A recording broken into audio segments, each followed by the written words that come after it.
Hi, welcome to the Urban Schoolhouse where school is cool. My name is Ebony Wysinger and I'm here with my daughter, Chelsea Wysinger. and we are introducing our new podcast, the Urban Schoolhouse. And today we are going to cover an intro to our podcast and our ideas about how it came to be. We're also going to talk a little bit about ourselves, do an intro, and to let you all know what's coming up for the Urban Schoolhouse. So we're going to have an exciting episode, right, Chelsea? Yep. So here we go. So, Chelsea, why don't you tell us a little bit about yourself? All right. My name is Chelsea Wysinger. I am 24 years old. I recently became a school social worker. So I work in the public school sector, and I service special education and general education students. So I graduated college in 2023. I went to Central Michigan University and I majored in psychology. And then I had a minor in family studies. And then straight out of undergrad, I went to grad school at the University of Michigan, and I got my master's in social work. So yeah. That's awesome. I don't know if I mentioned that Chelsea is my daughter and I am her mother. So I'm very proud of all her accomplishments in education and proud to have her as a public school employee, such as myself. So I'm going to introduce myself. I'm Ebony Wysinger and I am a school counselor. I've been a school counselor for about 23 years now, just about as long as Chelsea's been alive. Um, I started in the schools right as, she started walking. So I've been doing this for a while now. I won't say the years. I'm just going to say I've been doing it for a while Uh-uh. now. No, my first school year was 2020, no, 2002, 2003 school year. So I was like one. Yeah, you were born in The 2001. one, yeah. Yeah. And I had a half year that year at a charter school. So that was my charter school experience. And I never really returned to that. And then went into a public high school for 16 years, which obviously was the bulk of my training. And I enjoyed it. I really did enjoy high school. And I had the opportunity to do counseling inside of the alternative high school. So I was able to gain that experience, which was very rich. I learned a lot in alternative school. Can you explain what alternative schooling is? Somebody might not know. Oh, yeah. Alternative is a setting where students go if the regular high school setting isn't working for them. If the building might be too big, the classrooms might be too big, the work might be too hard in a sense that they're not able to get as much help. So transferring over to a alternative setting would give students a smaller classroom setting, potential more time with their teachers, and a more focused, collaborative, and focused setting so that students who are having a hard time in a regular high school, and I believe there are some middle schools that have alternative too, but if they're not doing well in that setting for a number of reasons, and sometimes it's not academic, sometimes it's social. Social, behavioral, Mm-hmm. emotional. Yes, and they just need a smaller environment, but most times it is academic. And so they're able to get more help in those settings because they're smaller settings. Um, so that's what our alternative is for, and also not for special ed at all. So No, no. so that's not something that alternative would service. And then after I left the high school sector, I went to elementary. So I jumped 180. yes, all the way from high school down to pre-K through grade five. And I honestly had the best time of my life. I loved working with the smaller children. It was a definite learning curve for me as I never really had to reason with the little ones or to, I feel that now yeah, because I'm at an elementary school myself, and the way you have to like break things down way smaller than you think you would because you're talking to little kids yeah, is yeah, that's a skill it that is a comes with skill. time. It is a skill. And you know what? Honestly, I attribute that skill to the principal that I had at the time because it's honestly a skill that I didn't have being used to talking to um, high schoolers, Mm-hmm. And not only is it talking to them, also listening to them Yeah, is a skill. yeah, they be having a lot to say. They have a They lot to have a lot to say. say. Sometimes they don't have the words, and sometimes just the diction is a challenge when you're trying to discern what they're saying. So I learned a lot working with elementary, and the best part of that was really their little sweet ways and how they're so kind to you. And then now I'm at middle school, Dun dun dun. right? Dun dun dun. The cesspool of Dun dun school. dun. Listen, you couldn't pay me to go back to middle school. No amount of money. I don't know how I wound up here. You know that Vivian Green song, How Did I Get Here? No. Yeah. Oh. Okay. Sometimes I feel that way. But right now I'm servicing grades 6 through 8. And honestly, that group is the most challenging The that drama, the puberty, the hormones. it's just it all for real. Yeah. It's hard. It's identifying yourself in this world. It's learning how to, seek independence more so from parents, coming out of elementary, coming into middle school, having to keep a schedule and study for exams and tests and things of this nature. It's just everything is new. So I'm learning a lot there too. And so I've had an extensive career in public education. I'm very proud of that.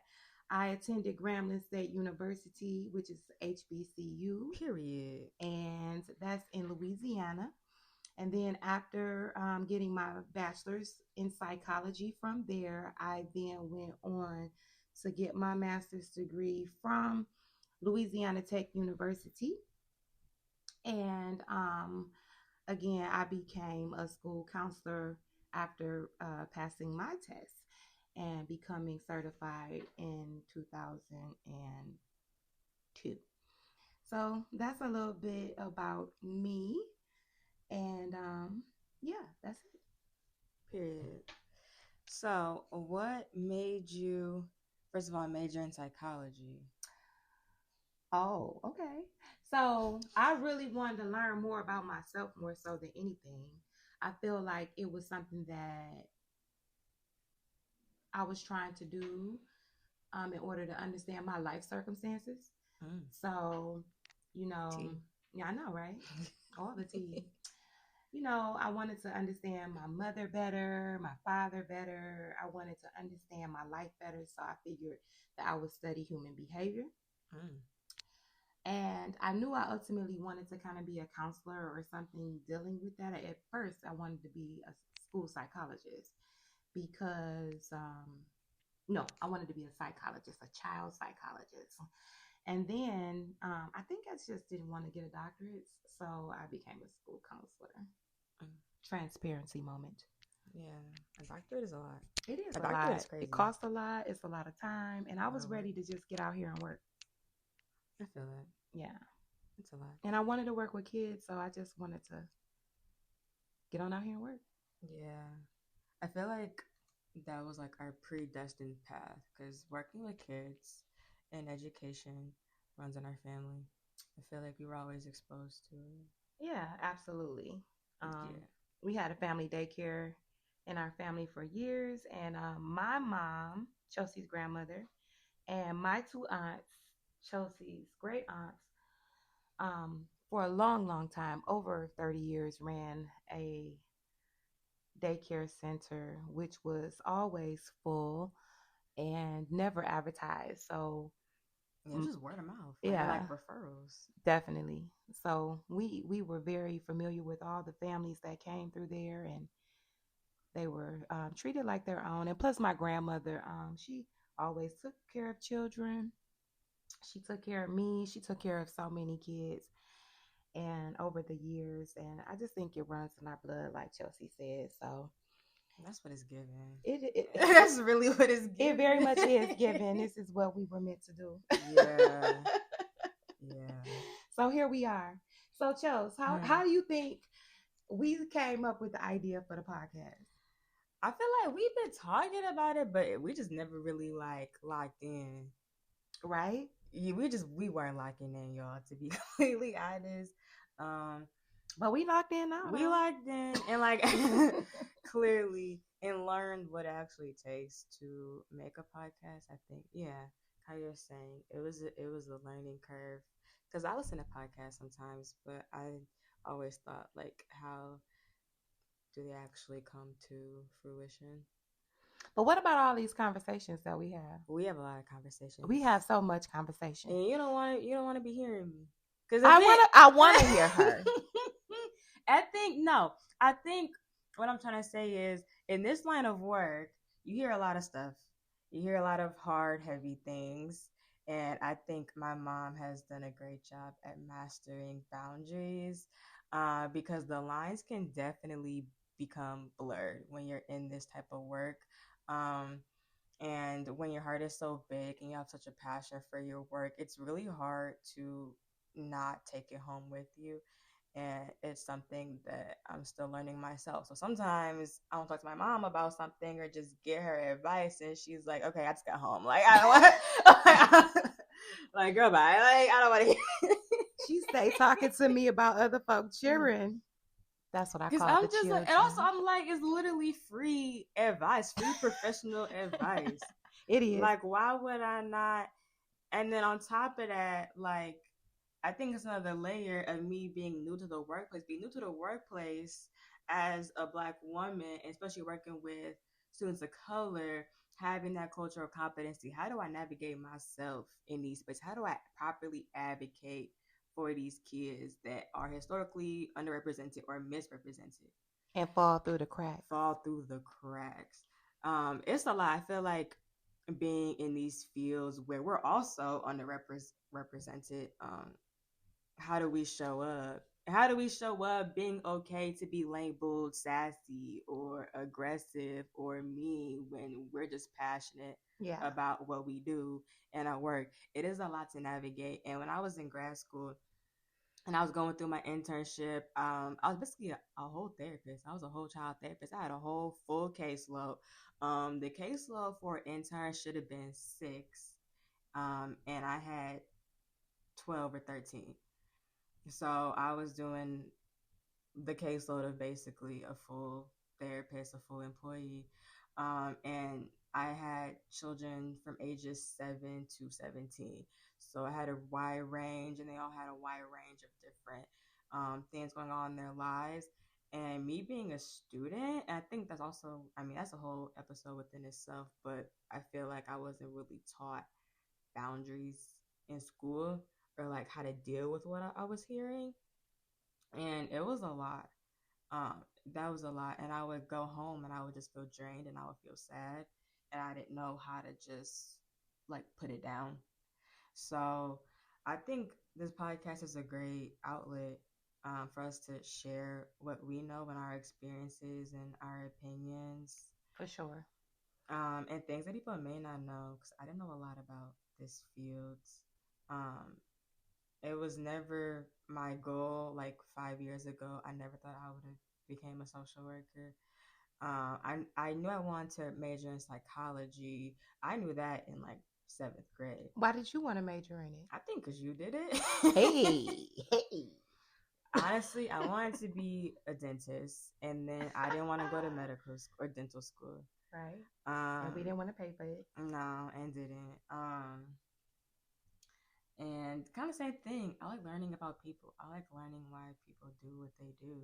Yeah. And um, it's always kind of a pattern. It's always kind of like a full circle with people. For sure it And is. you become very observant of other people. Very. But almost Kind of too observant. Too observant.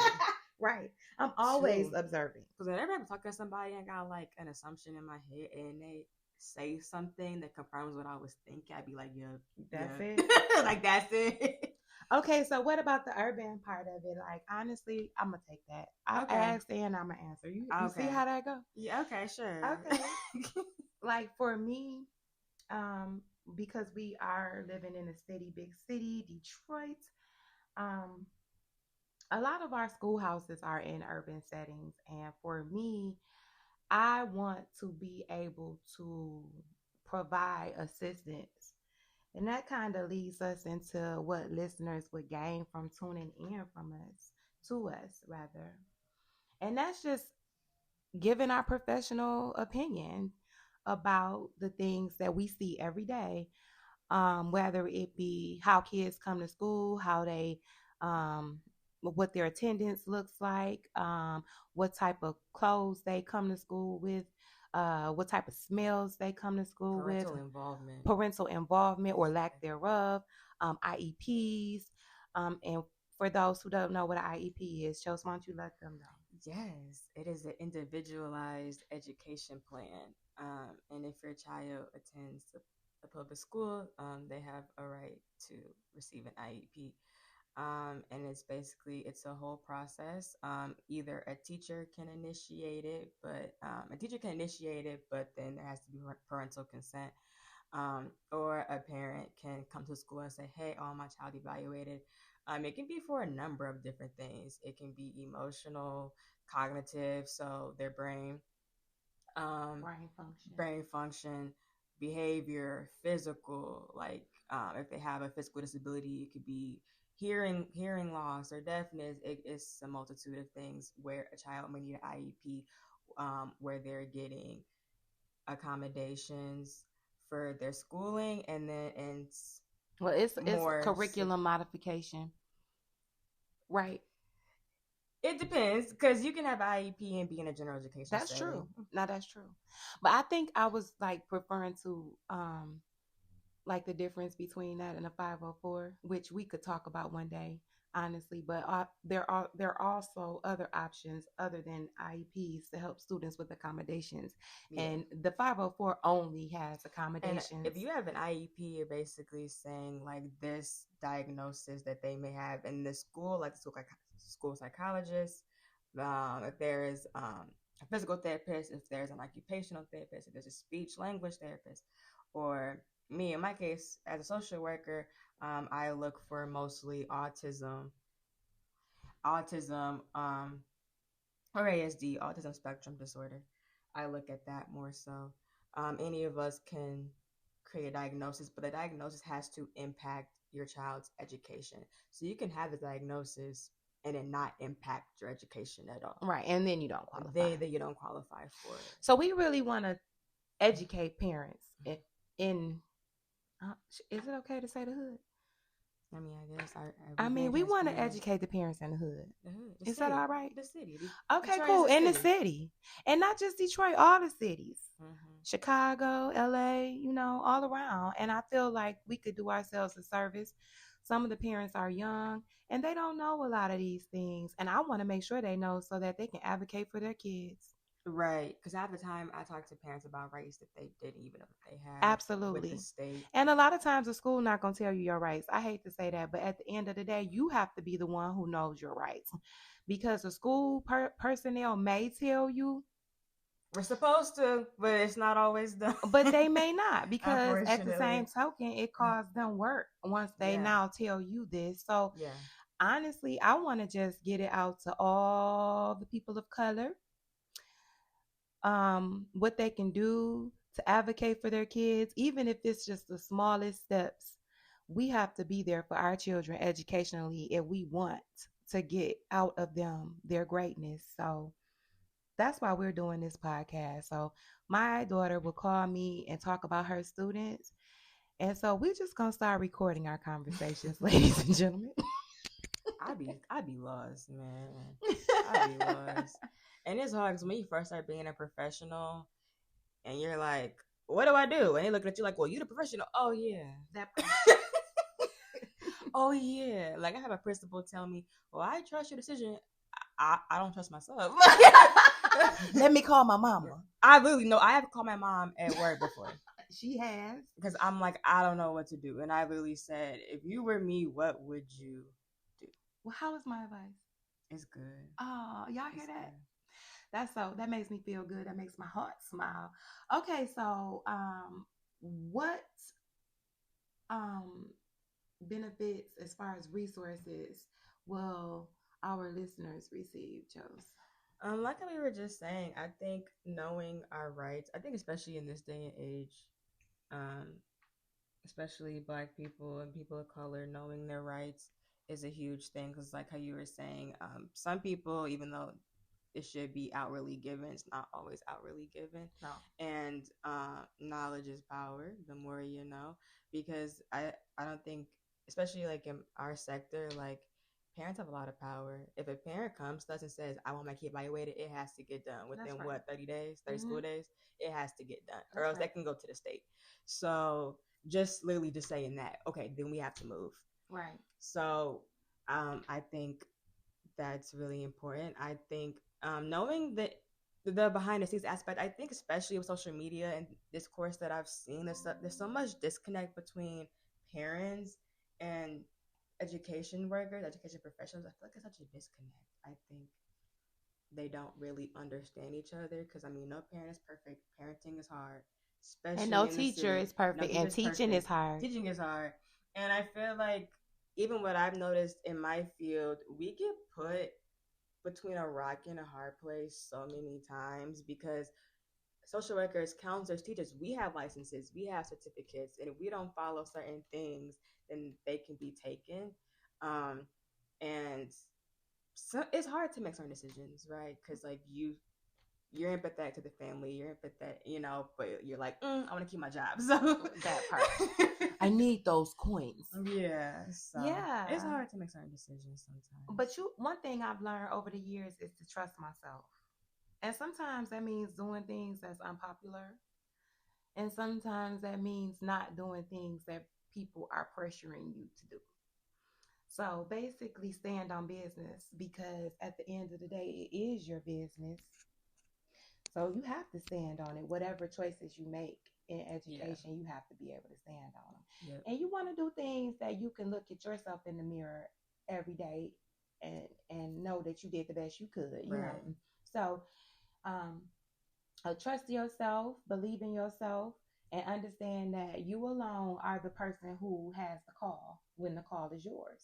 Yeah. And do what you feel is best. And I know you're talking about CPS, right? Yeah, I think my first time calling CPS, that was a really big thing. That was hard for me. Yeah. And that could be a whole episode within itself. And it can be. That's a hard thing. It's hard. It's a hard you feel thing. like the ops. Like, you feel like no, you do. You feel like the ops. Like, the whole point of social work and social work is social justice. Like, it's supposed to be. I mean, I don't know. I like that. Social work is social justice. Clock it. Period. Anyway. Okay, I believe in it's that. Hard. It is hard, but you know what? You can do it. Mm-hmm. And that's why you got put in the role, because you can do it. So I believe in you. And I don't know about counseling, but for social work, we have a code of ethics. So I always do my best to abide by the code of ethics. Yes. So I had a few questions that we could choose from today. Maybe we could play a little game and answer a few little questions. Uh-oh. This is just a way for our listeners to get to know us. And I did write the questions, so Chelsea's going to be surprised, but she doesn't know which one she's going to choose. So let's do a quick fire round, and then we'll choose a question. All right. All right. So this is you guys getting to know Chelsea. Quick fire. Oh, God. Lunch or recess? I'm going to go recess reluctantly. I was that athletic, guys. Okay, well, I guess I'm a little bit more big back because I'd say lunch. Lunch. Lunch might even be good, though. Like, my lunch wasn't that good, though. growing Okay, up. then. But one thing about being hungry, it's hard to learn. Yep, that part. That's an episode within itself too. Right. All right. Gym or art? Oh, art. Like I said, I wasn't athletic. I used to get hit in the head with like balls all the time. True I story. did. That's sad too because she had glasses and I ma'am, did. I And did not they want would your get glasses knocked to off. break. They got knocked off multiple times. Teacher or sub? It depends on the teacher. Good answer. I couldn't stand subs personally. Then you got basically like a free day, you know. I They mean, put that on a was my movie. thing. My thing was everybody would act a fool with the sub, and it's That's like, true. like you wouldn't be acting like that if Miss So and So was here. You would really need to stop. All right, study earlier or cram? Oh, I studied early. That is true. She did. I'm a crammer. Dang, I hate to admit that publicly, but it all is about transparency. what it is. It is what it is. Yes. All right. So, let us choose from one of the questions. You can choose one and I'll answer it, or you can answer it. It's up to you. I'd like for you to work collaboratively with other school professionals. You want it? Yeah. I really, like I said, we have a whole team. It's called a multidisciplinary evaluation team, or a MET. And basically, like I just said, like when we have IEP meetings or evaluations or whatever the case may be, I'm surrounded by a psychologist, a speech therapist, a occupational therapist. It usually be the teacher, sometimes a specialist teacher like a gym, music, or art teacher. Um, I love it. I think it's really nice. I've learned so much from listening to them because they've all been in the field longer than me, and listening how they talk to parents, so much empathy and respect and dignity is really important. Just how they convey maybe harsh or personal information while still being like really gentle. And just learning from them. And also, a really big thing about working with other professionals is I respect their sector and you have to respect my sector. Like, I'm not gonna talk to a speech therapist like I know what she's talking about, because I don't. I didn't go to school for speech. I was in school for social work. So when I talk, I respect what they're saying. And then when I talk, I hope that they respect what I'm saying as well, because we all add different things to the table, and we all come together. So I like, yeah. Also, when you disagree with other professionals, um, learning how to advocate and why you think the way that you think respectfully. Is it easy for you? No, I'm still learning that. I think also because I'm so much younger than a lot of my colleagues. Be bold. I mean, talk what you know. Yeah, I think that's why. It took me a while, Yeah. but once you get started, I think I'm gonna be better this year, because I think like I felt like I had no leg to stand on because I was so new. well, the more you know. Yeah. Period. All right. So you can pick one for me. Right. I know where they are, so I don't want to pick one. Okay.